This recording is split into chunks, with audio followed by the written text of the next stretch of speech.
Alhamdulillahirabbil alamin wa bihi nasta'in wa ala umuri dunya waddin wassalatu wassalamu ala asrofil anbiya'i wal mursalin wa ala alihi wa sahbihi ajmain amma ba'd. Yang saya hormati Ibu dosen Rinah Rohmatun Hidayah MSOS selaku dosen pembimbing yang saya dan kita tunggu-tunggu arahan-arahan dan ilmunya.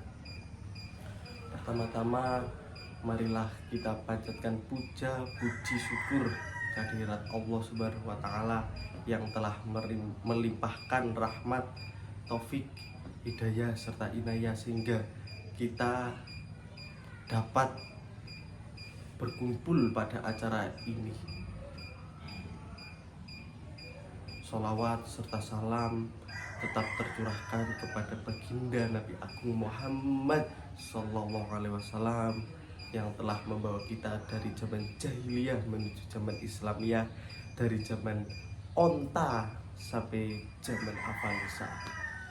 Ya, saya di sini akan membawakan tema mengeluh terus, status update terus. Nah, mari kita membahas tentang tema yang sudah diberikan oleh ibu dosen saya. Ya, langsung saja. Oke. Ya, mengeluh bukan berarti kita tidak bersyukur ya. Tapi terkadang kita diajarkan untuk bersabar ya, teman-teman. Juga terkadang kita mengeluh itu adalah cara mengekspresikan beban manusia. Mungkin kan nggak mungkin Tuhan itu menciptakan masalah melebihi batasnya ya. Ya, di zaman era sekarang kita sering ya menemukan fenomena baru, apalagi di dalam media sosial yang itu bahwasanya tempat yang harus mengekspresikan hal bahagia kita ya.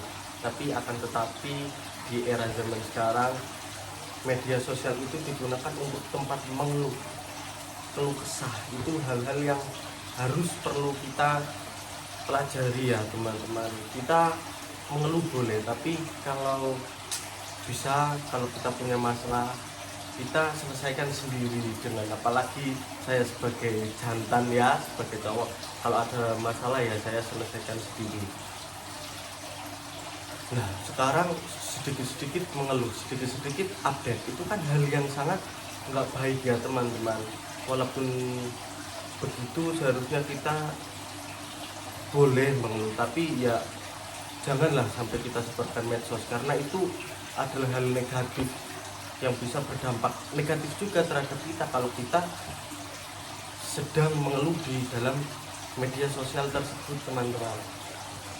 Mengeluh dalam perspektif Islam, mengeluh itu manusiawi karena hidup ini penuh ujian dan cobaan. Allah berfirman dalam surat Al-Baqarah ayat 286 yang artinya Allah tidak membebani seseorang melainkan sesuai dengan kesanggupannya.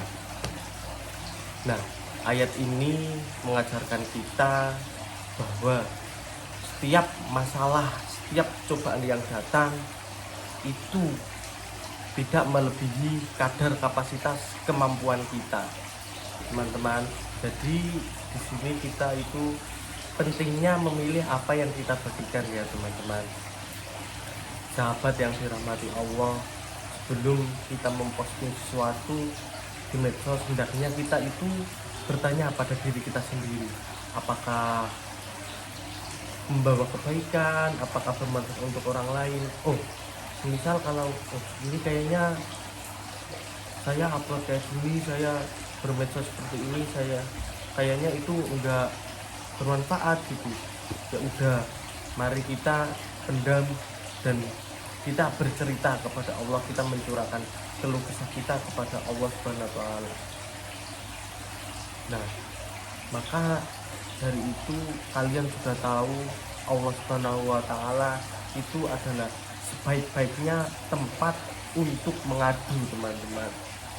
Ya, teman-teman, dijelaskan juga dalam surat Al-Baqarah ayat 153 Allah berfirman, hai orang-orang beriman, jadikanlah sabar dan sholat sebagai penolongmu.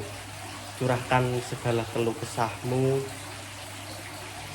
masalah kita, sesuatu yang mengganjal di hati kita terhadap Allah Subhanahu wa Ta'ala, yaitu kita mencurahkan itu di dalam sedang kita berdoa, sholat.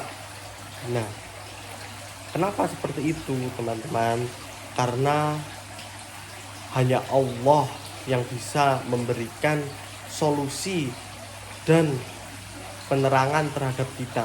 Juga suatu masalah jika kita curahkan kepada Allah Subhanahu wa Ta'ala, pasti kita akan diberi jalan.